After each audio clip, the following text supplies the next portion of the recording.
Hi, my name is Lexis Keever, and I chose the poem We Wear the Mask by Paul Dunbar.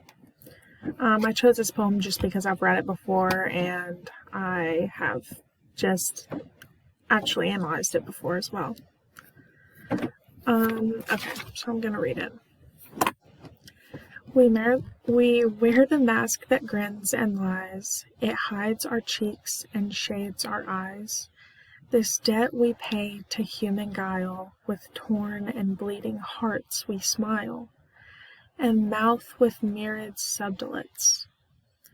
Why should the world be overwise, in counting all our tears and sighs? Nay, let them only see us, while we wear the mask.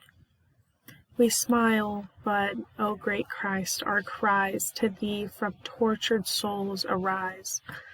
We sing, oh, but the clay is vile beneath our feet and long the mile. But let the world dream otherwise. We wear the mask. The first thing is when you think about who wrote this, and at the time it was right after the Civil War, and Paul Dunbar is an African American poet. And this work is about a response to the experience of being an African American person in America right after the Civil War and right after that whole conflict and new rights came about. But I think the 1960s seemed to be a time where Black Americans' lives seemed to be better and improving. However, in reality, racism and struggle and sadness still existed very heavily, and they still were subject to so much scrutiny and sadness and just prejudice from others. And the mask is being a metaphor for suffering in silence almost. I feel like this poem could apply to many different contexts. However, people all over the world in your life can put a blame or put on like a brave or happy face and hide behind hide their struggle and their suffering and not tell you what's happening. And you could look at people like Robin Williams or just happy-go-lucky people that have just ended up not being that way in reality just because they've been so keen on putting off this face, this happy mask that other people can't see through. And I think this poem uses themes of like inner struggle and projection supported by like metaphor, symbolism, punctuation. I think this poem has a very beautiful and emotional message.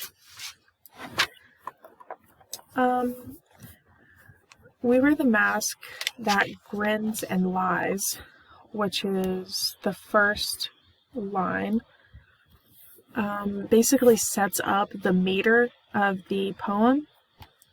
The meter is steady iambic terameter. Sorry, I wrote it down because I couldn't remember what the word was. Which is where there's like a combination of an organized like stressed and unstressed syllables. And it goes on like it hides our cheeks and shades our eyes. So you can really tell that it just gives the poem a sort of flow that you really just roll with as you read it.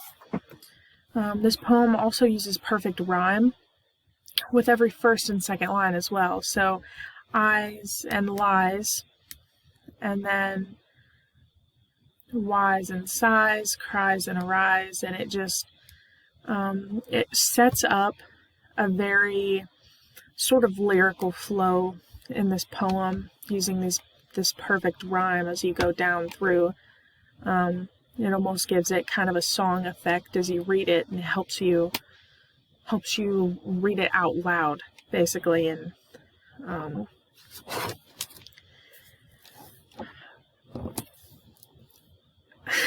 And I also think that at the end, when it says, "We sing, but Oak clay is vile beneath our feet and log the mile, but let the world dream otherwise, we wear the mask," and it has an exclamation point, which that punctuation, you wouldn't really read too much into it at the very first glance, but it seems a little weird because up here you don't see the exclamation point because it's talking about suffering and their tears and all of that, but at the very end it's like, "But let the world dream otherwise," and I feel like that preaches almost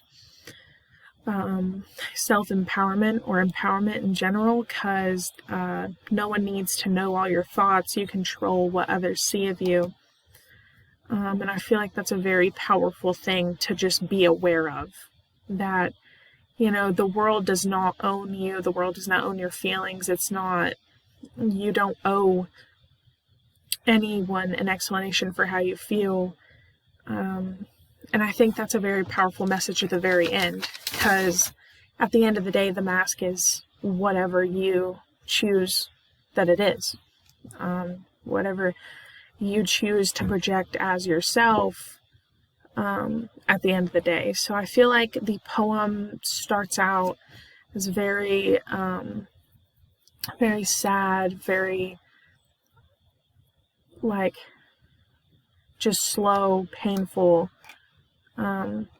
poem, and it just shows struggle and how someone can hide behind this mask and feel so dark and deep behind it, but the world doesn't know that. But at the end of it, it has like sort of a turn, and I think that that's actually pretty beautiful if you think about it. So yeah, that's I feel like my interpretation basically is just, the people all over the world in your life and everything can just put on a brave face and just show that they're okay when sometimes they aren't. And that can be in any context, whether you talk to a friend or a teacher or anyone. So I think this poem does a really good job of portraying how people can use this quote-unquote metaphor of a mask, which is just a way, like the mask is a way to visualize the feelings of struggle and pain that people can hide. It's almost a projection of fake or forced feelings to hide how they really feel and what they're going through. And I think that's a very, very powerful metaphor.